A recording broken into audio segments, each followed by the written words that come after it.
नमस्कार, स्वदेश न्यूज देख रहे हैं आप। मैं हूं आपके साथ राखी और आपको बता दें कि आज खास चर्चा होगी जिस तरीके से जय श्री राम पर। और जय श्री राम पर चर्चा इसलिए होगी क्योंकि उज्जैन विक्रम विश्वविद्यालय में श्री रामचरितमानस में विज्ञान और संस्कृति पाठ्यक्रम शुरू किया गया है। राम नाम के पत्थर समुद्र में क्यों तैरे, रावण का पुष्पक विमान मन की गति से कैसे उड़ान भरता था, बाली के पास ऐसी कौन सी विद्या थी जिससे वो रोज सुबह पृथ्वी के 2.5 चक्कर लगा लेता था, आकाशवाणी कैसे होती थी, श्री रामचरितमानस के इन प्रसंगों के धार्मिक महत्व हैं, लेकिन अब इनसे जुड़ा विज्ञान भी पढ़ाया जाएगा। इसी पर देखिए हमारी यह खास रिपोर्ट। राम जय जय राम, मेरे प्रभु राम जय जय राम, सियापति राम जय जय राम, मेरे प्रभु राम जय जय राम। श्री रामचरितमानस में विज्ञान और संस्कृति पाठ्यक्रम आने वाली पीढ़ी के लिए एक बहुत अच्छा संदेश देगा। संपूर्ण जीवन की आचार संहिता है श्री रामचरितमानस, जिसका गहन अध्ययन अब स्टूडेंट्स और आज के बच्चे भी करेंगे। उत्तर प्रदेश सरकार के अयोध्या शोध संस्थान और संस्कृति विभाग की मदद से इसे पढ़ाया जाएगा। देश में संभवतः ये अपने किस्म का पहला पाठ्यक्रम होगा जिसमें धर्म का विज्ञान पढ़ाया जाएगा। आपको बता दें कि इसकी शुरुआत भी की जा चुकी है और फिलहाल पाठ्यक्रम को 20 सीटों के साथ शुरू किया गया है। एडमिशन के लिए विद्यार्थी 28 दिसंबर तक एमपी ऑनलाइन के जरिए ऑनलाइन आवेदन कर सकते हैं। देखो, उच्च शिक्षा विभाग में कई सारे विषयों को समायोजित करने का प्रयास किया और सभी विश्वविद्यालयों को थोड़ी हमने स्वायत्तता भी दी है कि वो अपना सिलेबस का प्रकार भी ले सिलेबस में वो सारी चीज़ भी खड़ी करें जिसके बारे में काल के प्रवाह में अब सारी बातों के तरफ मान्यता बढ़ रही है। तो ये बात सही है कि नासा की वैज्ञानिक दृष्टि से जब एडम ब्रिज की बात, राम सेतु की बात मान ली गई, तो उस रामायण काल के बहुत सारे घटनाक्रमों को ऊपर रिसर्च करने की आवश्यकता, उस पर विद्यार्थियों की जिज्ञासा भी होती है। तो कुछ कोर्स खोलने की विक्रम विश्वविद्यालय में प्रयास किया है। मैं कुलपति और विक्रम विश्वविद्यालय को बधाई देना चाहूँगा जिन्होंने एक नया प्रयोग करते हुए इस दिशा में कदम बढ़ाया है। बहुत काम किया है लोगों ने और वो संस्थान पूरी तरीके से ये कर रहा है और उसी को उनके विद्वानों को हमसे हमारा एमओयू हो रहा है और वो हमको सारी मदद करेंगे, हमें लिटरेचर देंगे, हमें लेक्चर भी देने, हमें ज़रूरत पड़ी तो ऑनलाइन और ऑफलाइन दोनों लेक्चर के लिए वो तैयार है। और दूसरा, वो हमको शोध के लिए हमें स्कॉलरशिप देंगे, शोध के लिए हमें कुछ संस्कृत में और हिंदी में स्कॉलरशिप भी देंगे और उसके माध्यम से हम विक्रम के आसपास की जो चीज़ें उसमें वर्णित हैं उसको भी इसमें समाहित करेंगे। मालवा की कई रामायण वगैरह में मालवा के बारे में भी कई जगह चर्चाएं हुई हैं, उसके बारे में भी हम लोग इसको अपना अध्ययन उसको करवाएंगे। कब से शुरू हो जाएगा कोर्स शुरू हो गया है, 20 सीट के साथ में कोर्स का एडवर्टाइजमेंट हो चुका है और उसमें फॉर्म भरे जा रहे हैं। अच्छा एक रिस्पांस भी आ रहा है और उसमें हम इसी साल से शुरू हो गया कोर्स, हिंदी अध्ययनशाला में वो कोर्स शुरू हो चुका है। पाठ्यक्रम के साथ साथ विद्यार्थियों को राम पथगमन भी ले जाया जाएगा और थ्योरी के साथ प्रैक्टिकल भी कराया जाएगा। स्टूडेंट्स को राम जन्मभूमि ले जाकर वहां के विद्वानों के व्याख्यान कराए जाएंगे और रामचरितमानस में पिरोई हुई हर कड़ी को विज्ञान और संस्कृति के माध्यम से स्टूडेंट्स तक पहुंचाया जाएगा। पाठ्यक्रम में राम के अयोध्या में रहने, गुरु विश्वामित्र से ज्ञानार्जन करने, राक्षसों के अंत, अहिल्या उद्धार, सीता विवाह के स्थलों पर रिपोर्ट भी तैयार कराई जाएगी, जिसका उद्देश्य सनातन संस्कृति के विज्ञान के रहस्यों को अध्ययन के माध्यम से सबके सामने रखना है। जैसे सिविल वर्क जो मंदिरों में हुआ है या रामचरितमानस या मानस में रामायण में लिखा हुआ है, जैसे उस सिविल वर्क है तो सिविल इंजीनियर हमारे उसको देख करके थोड़ा सीखें कि सिविल का क्या उसमें ऐसी चीज़ थी कि जिसके कारण इतने मजबूत पिलर बनते थे, इतने मजबूत बनते थे, जिसमें बिना लोहे के जो है फिर भी हजारों साल से वो खड़े हैं और टूट नहीं रहे हैं। ये टेक्नोलॉजी चाहे हमारे इंजीनियर हों या दूसरे लोग हैं उनको देखें और उसको समझें। इसी उद्देश्य से ये कोर्स हमारा हम शुरू कर रहे हैं और उसमें जो संस्कृत, हिंदी और दूसरे सब्जेक्ट जैसे बॉटनी है, माइक्रोबायोलॉजी है, इंजीनियरिंग है, ये सारे लोग मिल करके एक तरीके से उसकी स्टडी करेंगे और उस पर जो है जो नई पीढ़ी है उसको परिचय कराएंगे। वो केवल इस नहीं कि चौपाई पढ़ें बल्कि चौपाई का वैज्ञानिक अध्ययन करके उस तक समाज तक पहुंचाएं। इसका ये कोर्स का मुख्य उद्देश्य यही है। कुल मिलाकर देखा जाए तो आने वाली पीढ़ी के लिए ये पाठ्यक्रम बहुत अच्छा है। आपको बता दें कि उज्जैन में महाकाल मंदिर के पास खुदाई भी कराई जा रही है, जिसमें कई प्राचीन अवशेष भी मिले हैं जो कई गाथा बयां करते हैं। स्वदेश न्यूज ब्यूरो। सियापति राम जय जय राम, मेरे प्रभु राम जय जय राम। सियापति राम जय जय राम, मेरे प्रभु राम जय जय राम। तो देखा आपने, सुना आपने, एक अच्छी पहल और एक अच्छा संदेश भी इसको निश्चित तौर पर स्टूडेंट्स के लिए भी कहा जाएगा, आने वाली पीढ़ी के लिए भी कहा जाएगा, क्योंकि उज्जैन के विक्रम विश्वविद्यालय में जिस तरीके से एक पाठ्यक्रम की शुरुआत भी कर दी गई है, आपको बता दें, और अभी भी जो लोग एडमिशन लेना चाहते हैं वो ऑनलाइन आवेदन इसके लिए कर सकते हैं। और बड़ा सवाल यहाँ पर ये होगा और इस चर्चा में भी निश्चित तौर पर निकल कर आएगा कि इस तरह के पाठ्यक्रम आज की जनरेशन के लिए अच्छा संदेश तो देते ही हैं, लेकिन यदि रामचरितमानस का हम विज्ञान और संस्कृति से जोड़कर यदि इन सारी चीजों को लेकर चलें तो आगे और क्या क्या चीजें निकल सकती हैं, हम विस्तार से चर्चा करेंगे। स्टूडियो में हमारे मेहमान मौजूद हैं। सबसे पहले आपका परिचय करवा दें। हमारे साथ हैं पंडित रत्नेश शास्त्री जी। रत्नेश जी, बहुत स्वागत है चर्चा में शामिल होने के लिए। क्या लगता है, आपने देखा भी, सुना भी, और एक अच्छी पहल हुई है, एक विश्वविद्यालय में श्री रामचरितमानस में विज्ञान और संस्कृति का पाठ्यक्रम शुरू किया गया है। जी, बहुत अच्छा है ये आयोजन जो किया गया है, प्रयोजन ये सबसे अच्छा किया गया है। कम से कम आने वाली पीढ़ी को ये पता चलेगा कि राम कौन है और रामचरितमानस का क्यों इसका वर्णन किया गया था, क्यों भगवान राम का जन्म इस पृथ्वी पर हुआ है और क्यों भगवान राम इस मनुष्य रूप में आए। जब तक अयोध्या में वो रहे, जब तक राम रहे, और जिस दिन अयोध्या से वनवास के लिए निकले उस दिन से वो मर्यादा पुरुषोत्तम श्री राम बन गए। उन्होंने 3 लोगों की सेवा के लिए विप्र धेनु सुर संत हित लीन मनुज अवतार और निज इच्छा निर्मित करी श्री माया गुण गोपाल। भगवान ने ब्राह्मणों की, गौ की, सुर संत इनकी सेवा के लिए भगवान अवतारित हुए थे।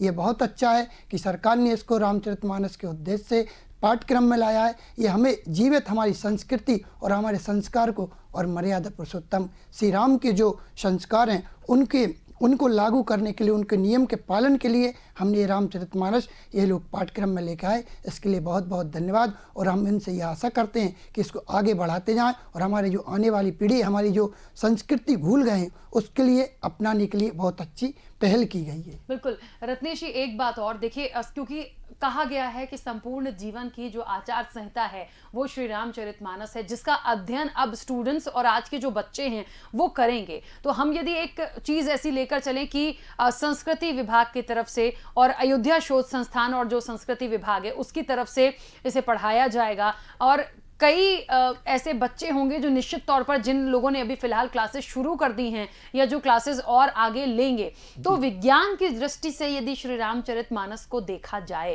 तो निश्चित तौर पर जानना जरूरी है। उदाहरण के तौर पर यदि मैं लूं तो जिस तरीके से आज की जनरेशन को यदि कहें कि समुद्र में पत्थर तैरे थे, वो पत्थर जिस पर श्री राम लिखा हुआ था, तो वो कैसे हुआ, क्या हुआ, उन्हें विज्ञान की दृष्टि से समझाया जाएगा तो कैसे समझेंगे? क्या हुआ, एक समय भगवान श्री राम को जाना था लंका के उस पार जाना था, समुद्र को पार करना था और रावण से विजय युद्ध को करना था। लेकिन भगवान श्री राम ने देखा कि इतना विशाल ये समुद्र है, इसको हम कैसे लांघ सकते हैं। तो भगवान श्री राम ने एक पत्थर उसमें छोड़ा, छोटा सा एक पत्थर उठा के शिला उसने छोड़ दी।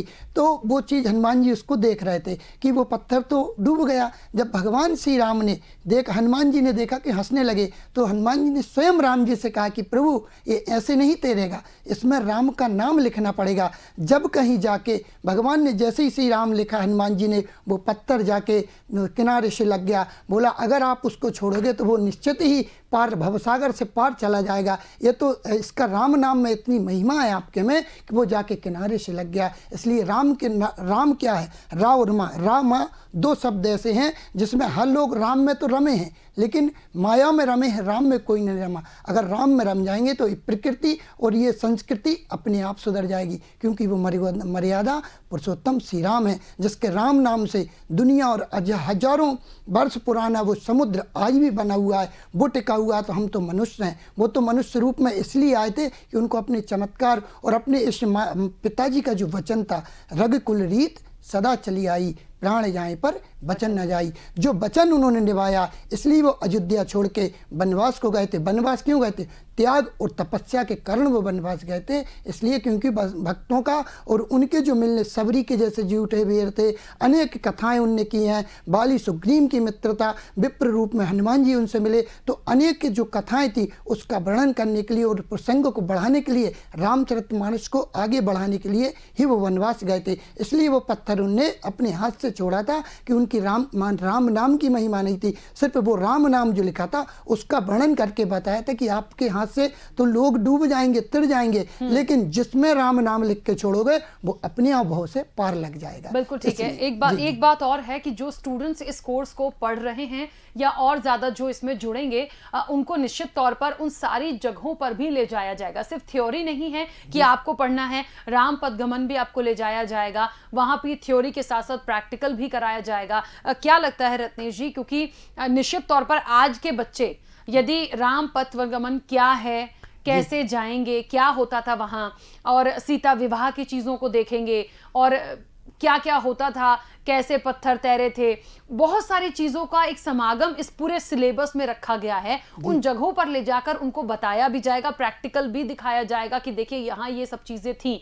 तो लगता है ये एक बहुत अच्छी पहल थी। और कैसे कर पाएंगे आगे? जी, भगवान राम जब तक अयोध्या में थे, जब तक उन्हें सब चीज़ों का वो नहीं था, जिस दिन वो अयोध्या से निकले थे, पैदल गए थे, मतलब अपने वस्त्र में वनवासी जो वस्त्र होते हैं वो वे धारण करके जब भगवान राम वनवास को निकले थे, तो बीच में उन्होंने भरत मिलाप भी हुआ है। ऐसे कई प्रसंग जिसमें आए हैं। हनुमान जी संजीवनी बूटी लेके आए थे, जो लक्ष्मण को शक्ति लगी थी, और सीता जी का जब हरण हुआ था, अपहरण जब रावण करके ले गया था हरण करके, तो हनुमान जी ने ही लंका समुद्र पार करके सीता जी से हनुमान जी मिल के आए और बताया कि राम नाम की सुंदर अंकित जो मुद्री थी वो हनुमान जी लेके आए और सीता जी राम जी को दी। तो जब से हनुमान जी की सबसे पहले उनसे हनुमान जी से मित्रता के बाद बाली सुग्रीव जामवंत अन्य जो लोग थे, फिर उसके बाद उनका भाई विभीषण भी रावण का हनुमान जी राम जी की सेना में आ गया। तो इस तरह से भगवान जब जब चले हैं तो भगवान ने जो त्याग किया है, जो तब किया है, वो वन गमन के पथ से ही किया, मतलब पैदल चल के ही उनने बताया है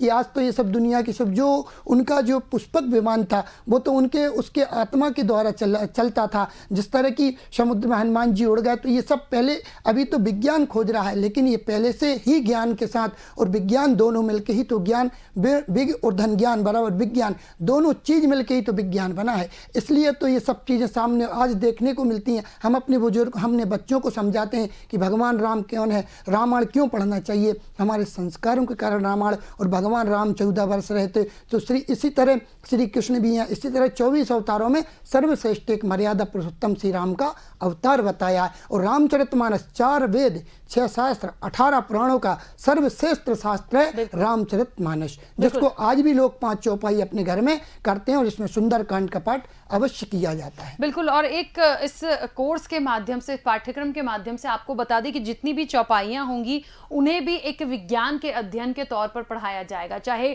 गुरु विश्वामित्र से ज्ञानार्जन की बात कर ली जाए, राक्षसों के अंत की बात कर ली जाए, अहिल्या उद्धार की बात करें, तमाम चीजें हैं।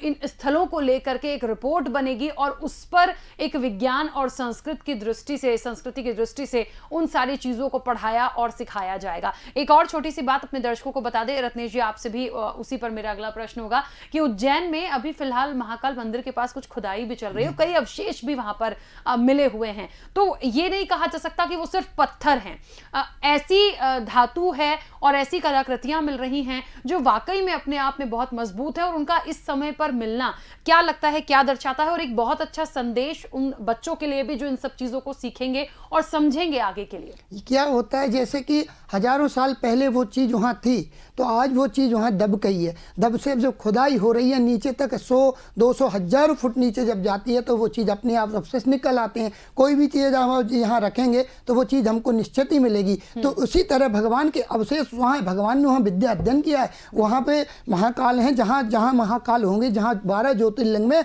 भगवान श्री राम के अपने अपने धाम बनाए हैं शिव जी ने, तो भगवान शिव से पूछ के बनाए हैं। जहाँ जहाँ महाकाल है वहाँ वहाँ भगवान राम गए हैं और वहाँ वहाँ जाके उन्होंने जल का अभिषेक किया है। इसलिए विद्या अध्ययन करने के लिए राम जी वहाँ गए थे और अपने पिताजी का पिंड भी वहाँ उन्होंने विसर्जन किया था दशरथ जी का। तो इस तरह से यह है कि आप जो कह रहे हो कि अवशेष मिले, अवशेष तो अयोध्या में भी राम जी के मंदिर के मिले थे, इस पर भी लोग बोल रहे थे, लेकिन वहाँ तो आज भी अयोध्या का धाम है, भगवान श्री राम का जन्म स्थली है, तो वो चीज़ है। तो जहाँ जहाँ भगवान ने भ्रमण किया है वहाँ उन चीज़ों के अवशेष हैं और रहेंगे। वो तो इस चीज़ के लिए तो हम कह ही नहीं सकते कि ये काल्पनिक है कि नहीं है, ये तो प्रूफ है। प्रत्यक्ष के लिए प्रमाण की जरूरत नहीं होती। जहाँ जहाँ धूम है वहाँ निश्चित की अग्नि होगी। इसलिए वो तो अवशेष हैं। भगवान से सृष्टि चली आ रही है, जब तप नियम व्रत इनसे चल रही है, तो इसी से आज हम लोग उसी को मानते। किसी ने देखा तो है नहीं है, कलयुग जब से आया है तब से यही कह रहे कि त्रेता में भगवान थे, द्वापर में थे, श्री राम थे, ये तो सबको पता है। लेकिन जब जो अवशेष मिल रहे थे ये तो प्रूफ है कि भगवान हैं, ये तो सत्य है। अगर भगवान नहीं होते तो दिन और रात कैसे होते, सूर्य चंद्रमा क्यों निकलते? तो ये भगवान का तो है। विज्ञान का आज कुछ भी कहे, लेकिन अगर आज हम बचे हैं तो सिर्फ ईश्वर की कृपा से ही यहाँ बचे हैं। बिल्कुल ठीक है, बहुत अच्छा एक संदेश रत्नेश जी ने भी दिया। और देखिए निश्चित तौर पर एक इन सब चीज़ों को सुनने के बाद, समझने के बाद लगता है कि वाकई एक अच्छा पाठ्यक्रम है और बच्चे यदि सीखेंगे, पढ़ेंगे तो बहुत अच्छा होगा। एक शुरुआत बहुत अच्छी है और मुझे लगता है देश में संभवतः पहली ये एक अच्छी पहल है कि निश्चित तौर पर धर्म से संबंधित, देखिए बहुत सारी चीज़ें विद्या होती है जो पढ़ी और सीखी जाती है, लेकिन ये सारी चीज़ें जो हैं वो कहीं ना कहीं बहुत अच्छी हैं कि उन जगहों पर जाकर उनको पढ़ना, जो अवशेष मिलते हैं उनकी जानकारी कैसे होते हैं, वो पत्थर कैसे तैरा, वाकई में शक्तियां तो हैं, वाकई में भगवान तो है। यही बात रत्नेश जी ने भी कही है। रत्नेश जी बहुत शुक्रिया, आप स्टूडियो आए, इस चर्चा में शामिल हुए। तो आपको बता दें कि जिस तरीके से जय श्री राम की चर्चा, और जय श्री राम की चर्चा सिर्फ इसलिए क्योंकि उज्जैन के विक्रम विश्वविद्यालय में पाठ्यक्रम शुरू हुआ है और पाठ्यक्रम जिस तरीके से अब पढ़ाया जाएगा, 20 बच्चों ने इसकी शिक्षा लेना शुरू भी कर दी है और आगे के लिए ऑनलाइन आवेदन आप कर सकते हैं, जहां पर आप भगवान राम और तमाम श्री रामचरितमानस की सारी चौपाइयों का अब अध्ययन अब विज्ञान और संस्कृति के माध्यम से कर सकेंगे और जो विद्वान हैं वो आपको इसकी निश्चित तौर पर शिक्षा भी देंगे। चलिए फिलहाल खास चर्चा में इतना ही, दीजिए इजाजत, नमस्कार।